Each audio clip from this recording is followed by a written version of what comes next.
Bienvenue sur Stratégos Histoire, la chaîne où nous dévoilons l'histoire des stratèges les plus redoutables qui ont marqué le cours des conflits.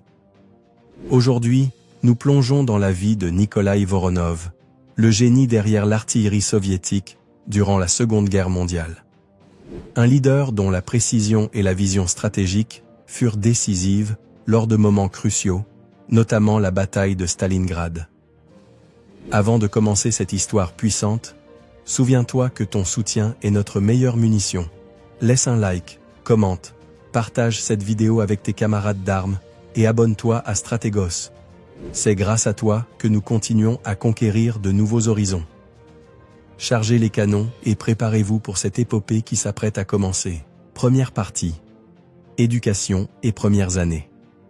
L'histoire de Nikolaï Voronov commence le 2 décembre 1877, dans un empire russe en pleine transition. Né au sein d'une famille noble appartenant à la dvoryanstvo, Nikolaï grandit dans un environnement de privilèges modestes, typique de la petite noblesse, qui, sans appartenir aux élites les plus riches, jouissait néanmoins de certains avantages sociaux et économiques. La famille Voronov résidait dans une région rurale du vaste empire, loin des centres urbains de pouvoir comme Saint-Pétersbourg et Moscou. Cette position, à la fois géographique et sociale, permit à Nikolaï de bénéficier d'une enfance paisible, tout en étant confronté aux complexités du système féodal russe, où le contraste entre l'opulence de la noblesse et la misère du paysanat restait omniprésent. Dès son plus jeune âge, Nikolaï montra un caractère discipliné et un esprit curieux. Bien qu'il fût attendu qu'il suive la tradition militaire de sa famille, son intérêt pour la science et la mécanique se manifesta précocement. Cette passion allait lui permettre de se démarquer, non seulement en tant qu'officier militaire, mais aussi comme innovateur dans le domaine de l'ingénierie militaire. Nikolaï Voronov eut le privilège d'être admis dans l'une des écoles militaires les plus prestigieuses de l'Empire.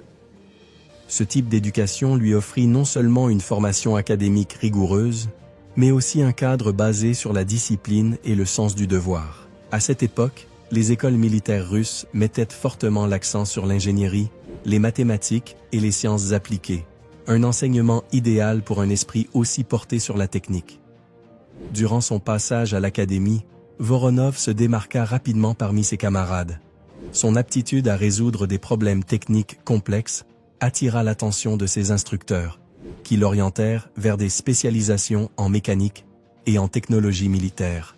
Alors que certains cadets cherchèrent la gloire sur le champ de bataille, Nikolaï s'intéressait à la compréhension des machines et des systèmes qui soutenaient les opérations militaires modernes. Une fois sa formation achevée, Nikolaï intégra l'armée russe en tant que jeune officier. C'était une période de profonds changements pour les forces armées impériales. L'introduction de nouvelles technologies, telles que le télégraphe et l'artillerie à longue portée, transformait la conception de la guerre. Pour Nikolaï, cela représentait une opportunité unique d'appliquer ses connaissances et de faire la différence. Dans ses premières années de service, Voronov fut affecté à des unités du génie militaire, où il travailla à la construction de fortifications et à la conception de systèmes défensifs.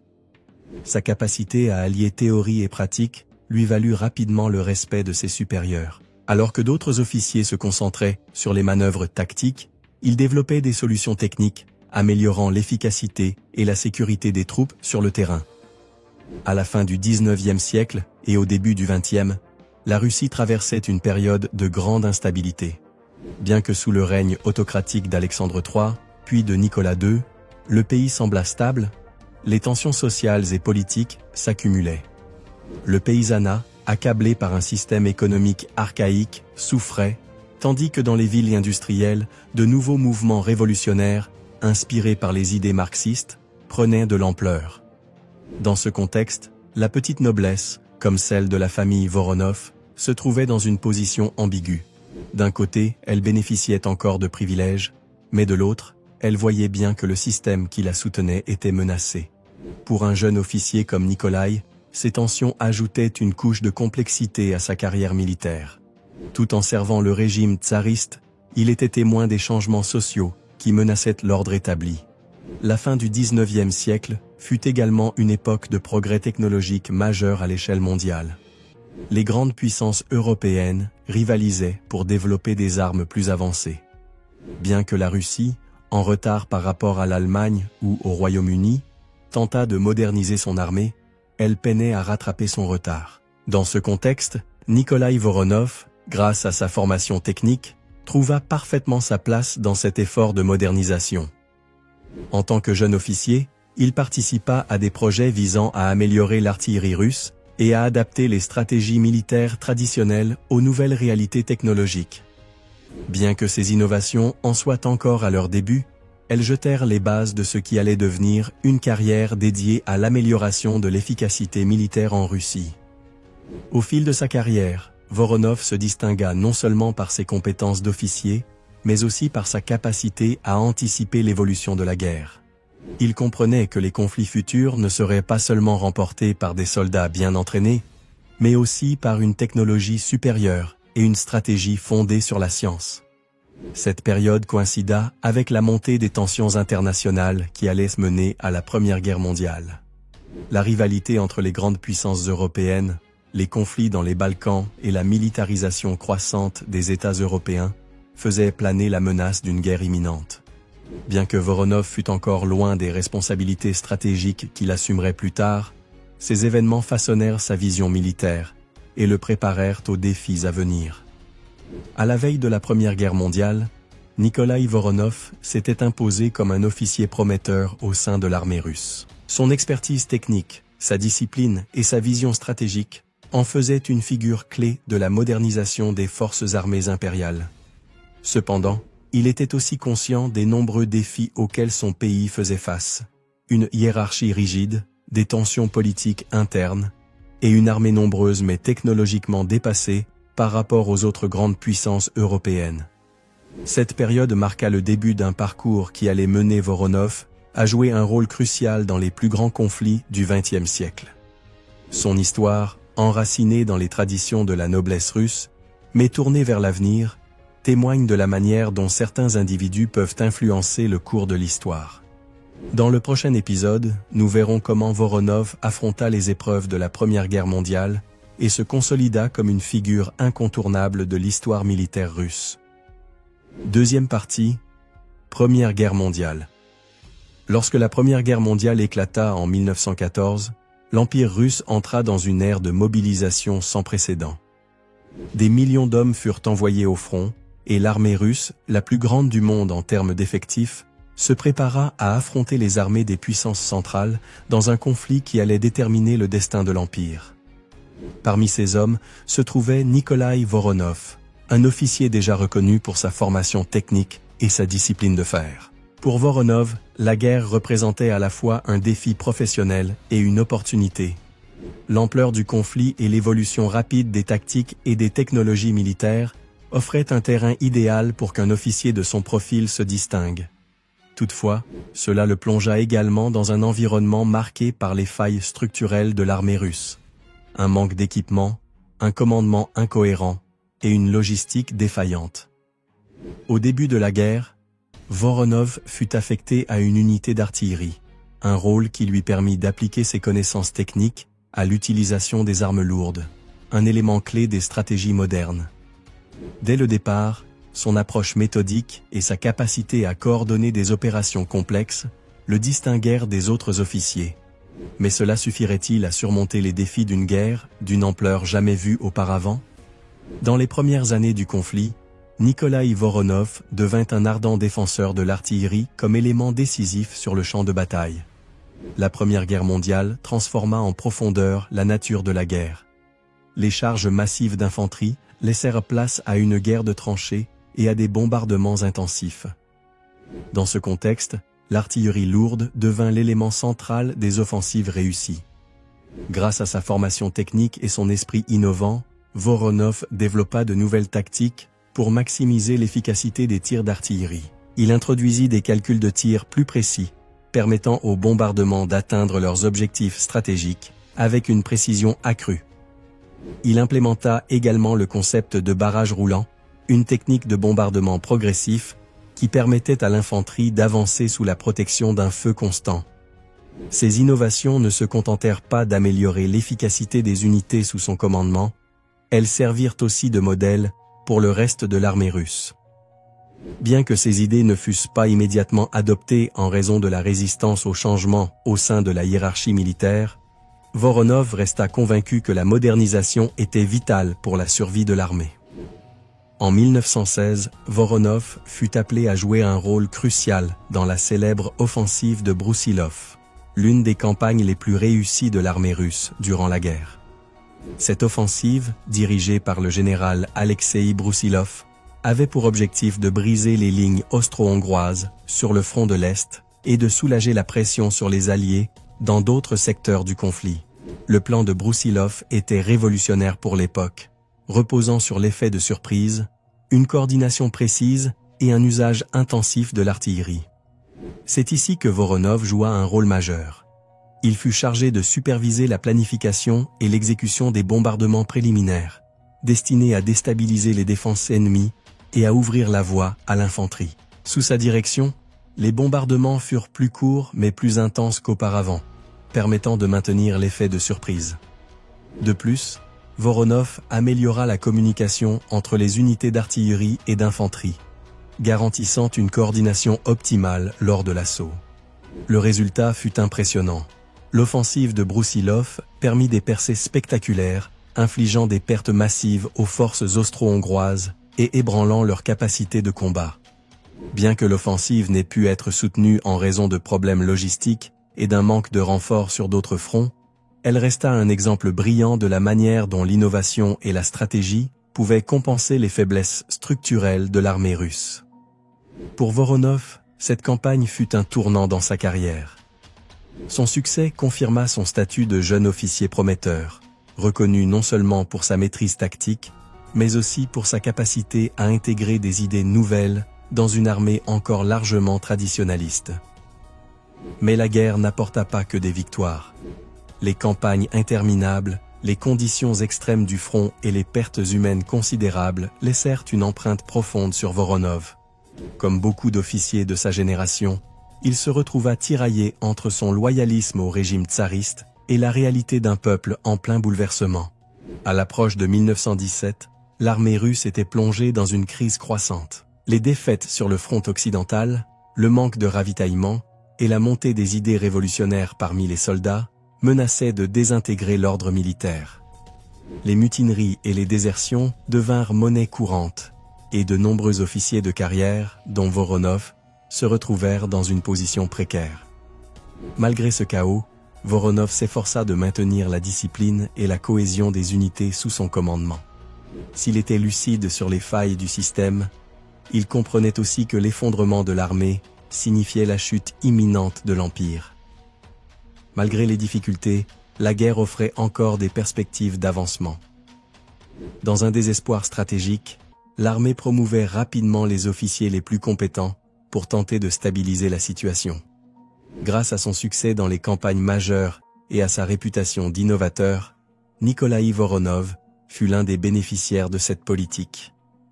En 1917, il accéda à des responsabilités accrues, supervisant des opérations de grande envergure et participant à la planification stratégique. Cependant, la situation politique en Russie évoluait rapidement, et Voronov savait que son avenir ne dépendait plus seulement de ses compétences militaires, mais aussi de sa capacité à naviguer dans un monde en pleine mutation. La Première Guerre mondiale fut pour Nikolaï Voronov à la fois une catastrophe et une opportunité. Le conflit mit en lumière les failles du système militaire et politique russe, mais permit aussi à Voronov d'émerger comme un leader visionnaire, capable de combiner tradition et innovation. Son apport à l'artillerie et aux tactiques modernes allait marquer les générations suivantes. Cependant, l'impact du conflit ne se limita pas à sa carrière. La désillusion face au régime tsariste et la polarisation croissante de la société russe le marquèrent profondément. Avec la fin de la guerre et l'effondrement de l'Empire russe, un nouveau chapitre allait s'ouvrir, pour Voronov comme pour son pays. Troisième partie, la Révolution russe. Au début de l'année 1917, la Russie était au bord de l'effondrement. Le poids de la Première Guerre mondiale, avec ses millions de morts, et l'incapacité du régime tsariste à gérer la crise économique et sociale, avait conduit le pays au bord du gouffre. En février de cette année, des grèves massives et des manifestations éclatèrent à Petrograd, culminant avec l'abdication du tsar Nicolas II. Par cet acte, l'Empire russe, qui avait régné pendant plus de 300 ans, touchait à sa fin. Pour Nikolaï Voronov, officier de l'armée impériale, ce moment marqua un changement fondamental. Il avait servi fidèlement un régime qui s'effondrait désormais sous ses yeux. Comme de nombreux autres officiers, Voronov se retrouva face à un dilemme personnel et professionnel. Rester fidèle au système qu'il avait formé, ou s'adapter au nouvel ordre qui émergeait des cendres du tsarisme. Le gouvernement provisoire, dirigé par Alexandre Kerensky, tenta de maintenir le contrôle, mais son autorité fragile était constamment défiée par les soviets, des assemblées d'ouvriers et de soldats, sous l'influence grandissante des bolcheviks. Dans cette période de chaos, Voronov chercha à éviter toute implication politique, se concentrant sur ses responsabilités militaires.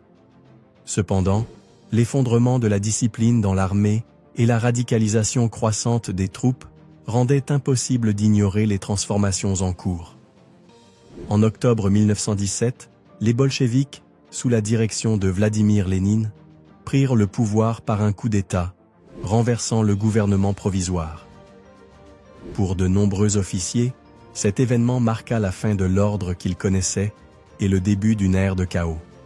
Nikolaï Voronov se retrouva alors dans une position difficile. En tant qu'officier de carrière, il était profondément lié à l'ancien régime, mais il était aussi conscient que les bolcheviks prenaient rapidement le contrôle du pays. Contrairement à certains officiers qui décidèrent de rejoindre l'armée rouge, par pragmatisme ou par conviction, Voronov fit le choix de s'engager aux côtés de l'armée blanche, le mouvement contre-révolutionnaire qui tentait de restaurer un ordre pré-bolchevique. Ce choix fut motivé autant par sa fidélité aux valeurs traditionnelles que par son rejet des idées radicales des bolcheviks, qui menaçaient non seulement la structure militaire, mais aussi la société russe telle qu'il l'avait toujours connue. En 1918, la guerre civile russe éclata, opposant l'armée rouge, dirigée par Léon Trotsky, à l'armée blanche, composée d'un mélange hétéroclite d'anciens tsaristes, de monarchistes, de libéraux et d'autres opposants aux bolcheviks. Nikolaï Voronov se distingua comme commandant militaire, dirigeant des unités d'artillerie et jouant un rôle clé dans plusieurs campagnes. Dès le début du conflit, Voronov mit en application les leçons apprises durant la Première Guerre mondiale. Il comprenait l'importance de l'artillerie et de la mobilité dans une guerre qui n'avait pas de ligne de front clairement définie. Ses stratégies reposaient sur des attaques surprises et une utilisation efficace des ressources limitées, ce qui lui permit d'obtenir quelques victoires locales, malgré la situation globale désavantageuse de l'armée blanche. Mais il se heurta aussi à d'énormes défis, le manque de ravitaillement, le mécontentement des troupes et les tensions internes au sein de l'armée blanche compliquaient son travail. Malgré cela, son leadership fut reconnu, tant par ses supérieurs que par ses soldats, ce qui lui permit de gravir les échelons au sein du mouvement. L'un des principaux problèmes de l'armée blanche résidait dans le manque de cohésion entre ses chefs. Des généraux comme Anton Dénikine, Alexandre Koltchak et Piotr Wrangel étaient souvent en désaccord sur les objectifs stratégiques et les priorités politiques. Bien que Voronov n'occupât pas une position aussi élevée, il se retrouva pris au piège de ces luttes de pouvoir. Sa relation avec Anton Dénikine fut particulièrement compliquée. Ce dernier appréciait le professionnalisme de Voronov, mais ignorait fréquemment ses conseils tactiques, privilégiant des stratégies ambitieuses, parfois contre-productives. Voronov était convaincu que l'armée blanche devait d'abord consolider ses positions avant de lancer de grandes offensives. Mais son approche prudente entrait en conflit avec la vision offensive de Dénikine. Ces désaccords stratégiques menèrent à plusieurs accrochages verbaux et à des tensions qui affaiblirent encore davantage la structure fragile de l'armée blanche.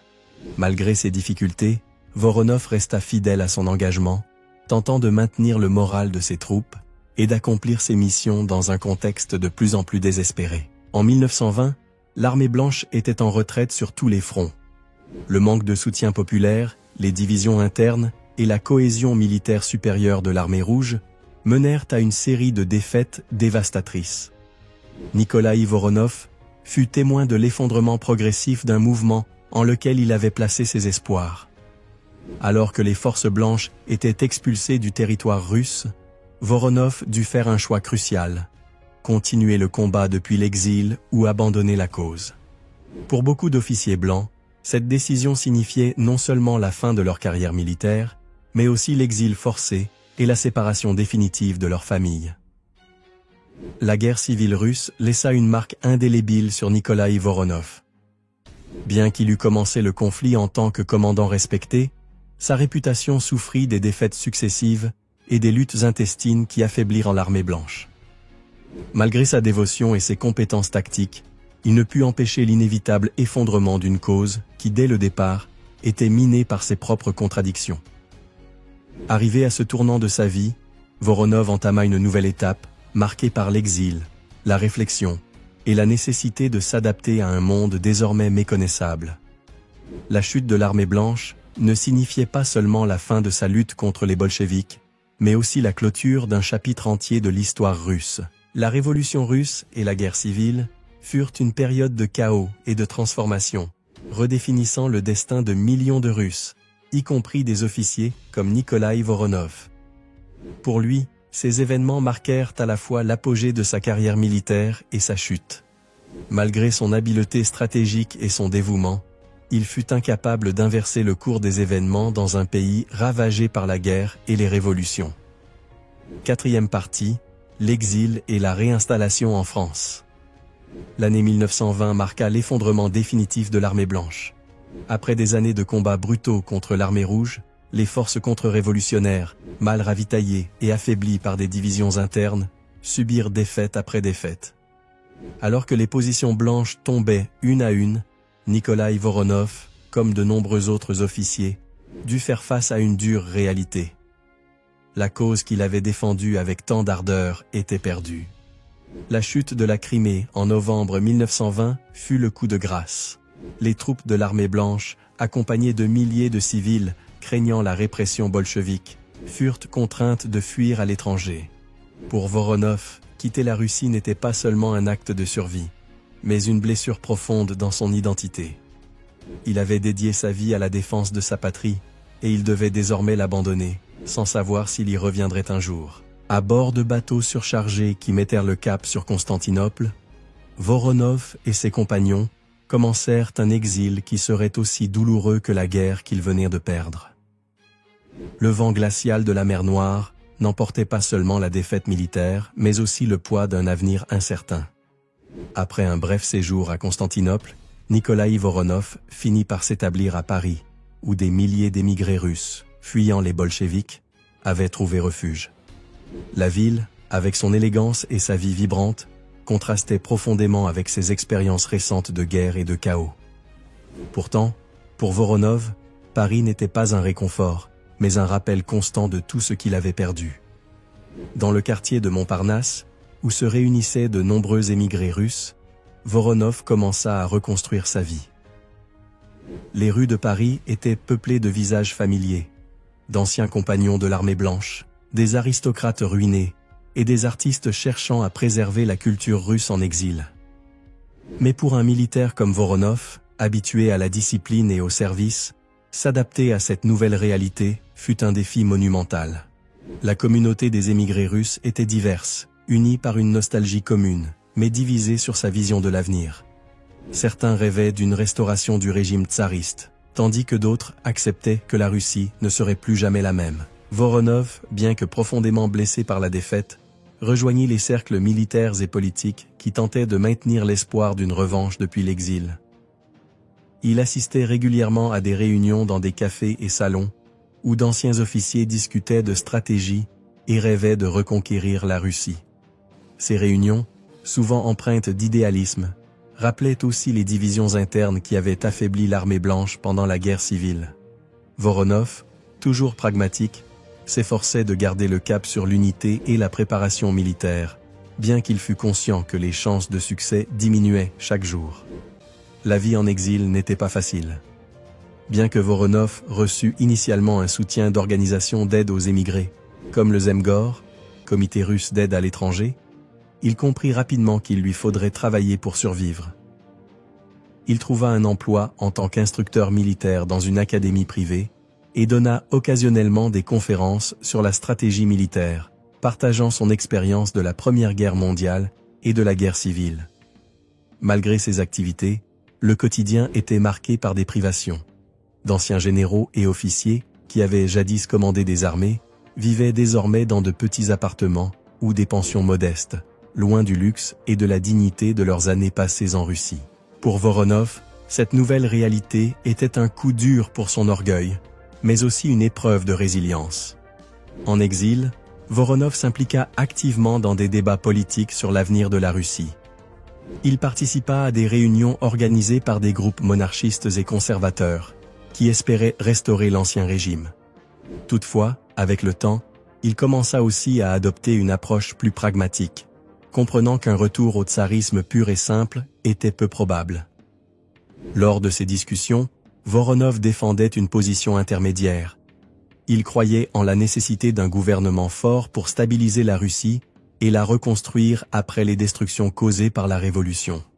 Mais il reconnaissait aussi que tout projet de restauration devait tenir compte du soutien populaire, un élément que l'armée blanche avait négligé durant la guerre civile. Bien que les années passaient et que les espoirs de retour en Russie s'amenuisaient, Voronov ne renonça jamais totalement à l'idée d'une future lutte. Il collabora avec d'autres officiers en exil pour élaborer des plans de reconstitution militaire, bien que le manque de ressources et le désintérêt des puissances occidentales rendent ces efforts plus symboliques que concrets.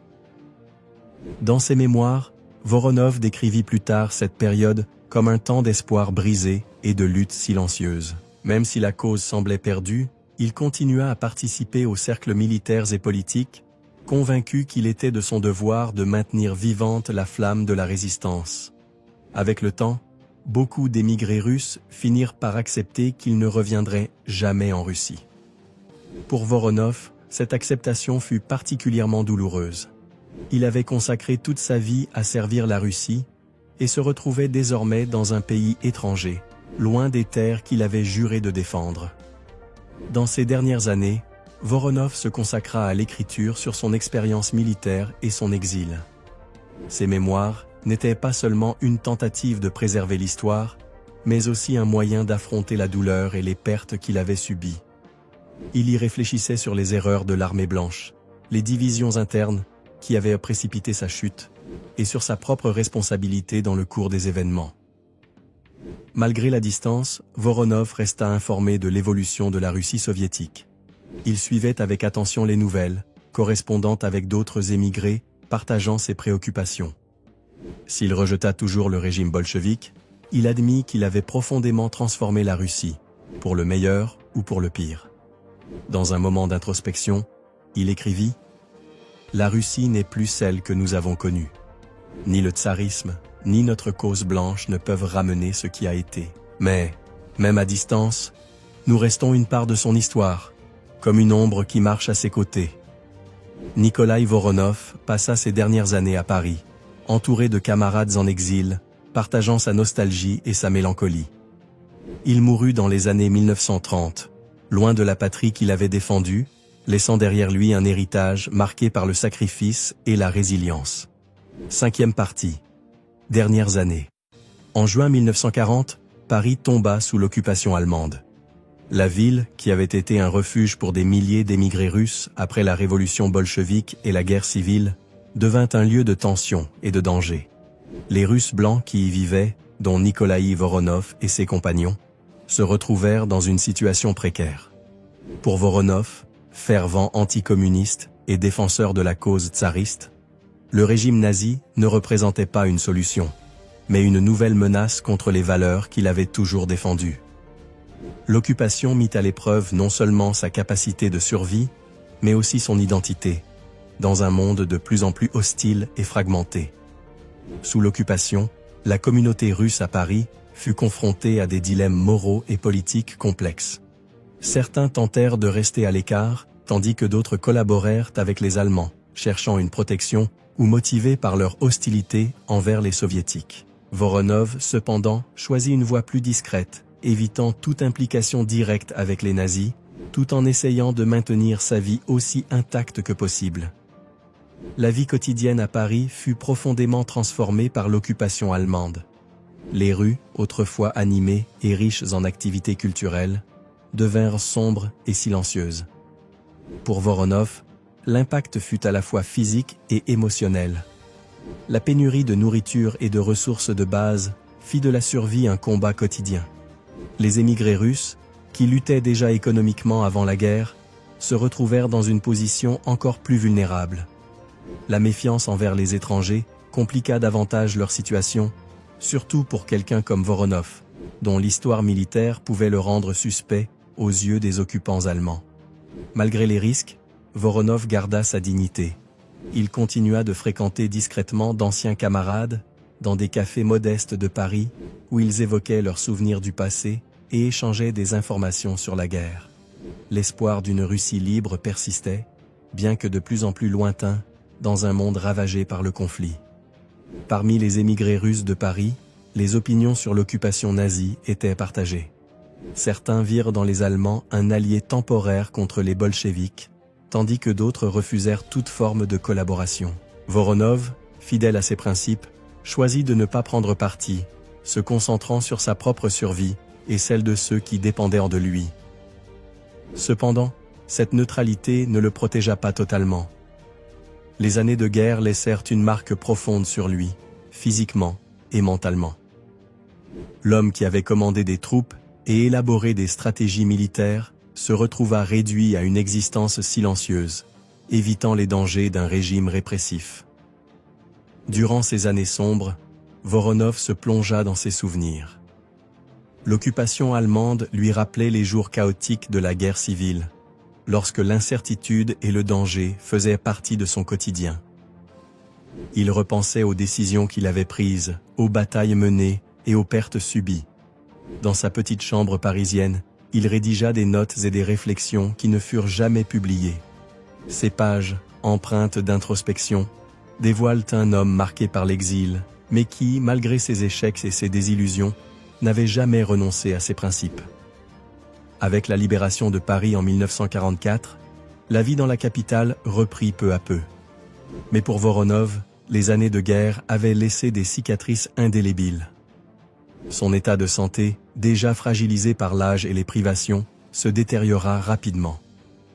Si la fin de la guerre apporta un renouveau pour beaucoup, pour Voronov, elle marqua la fin d'une époque. Il avait survécu à 2 guerres mondiales, une révolution et une guerre civile, mais ces expériences lui avaient coûté cher. De plus en plus reclus, il passa ses derniers jours en solitude, entouré de ses souvenirs, avec peu de liens avec le monde extérieur. Le 3 janvier 1951, Nikolaï Voronov s'éteignit à Paris. Sa mort passa presque inaperçue, comme celle de tant d'émigrés russes qui vécurent et moururent en exil. Il fut enterré au cimetière russe de Sainte-Geneviève-des-Bois, aux côtés d'autres compatriotes qui avaient partagé son destin. Pour ceux qui l'avaient reconnu, Voronov était plus qu'un exilé. Il incarnait une génération d'hommes qui avaient combattu pour un idéal et en avaient payé le prix ultime.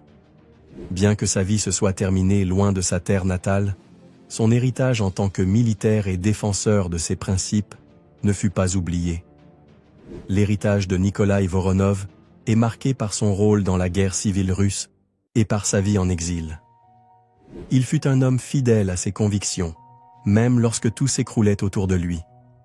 Si sa cause échoua, son histoire demeure un rappel des sacrifices nécessaires pour défendre ses croyances.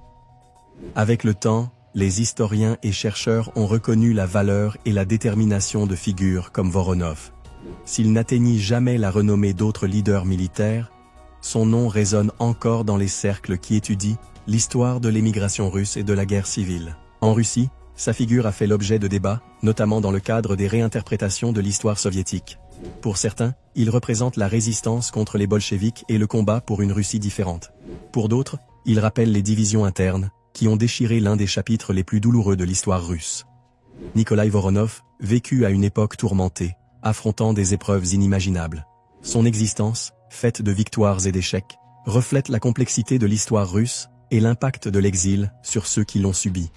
Bien qu'il soit mort loin de sa patrie, son héritage demeure un symbole de résilience, de loyauté et de sacrifices.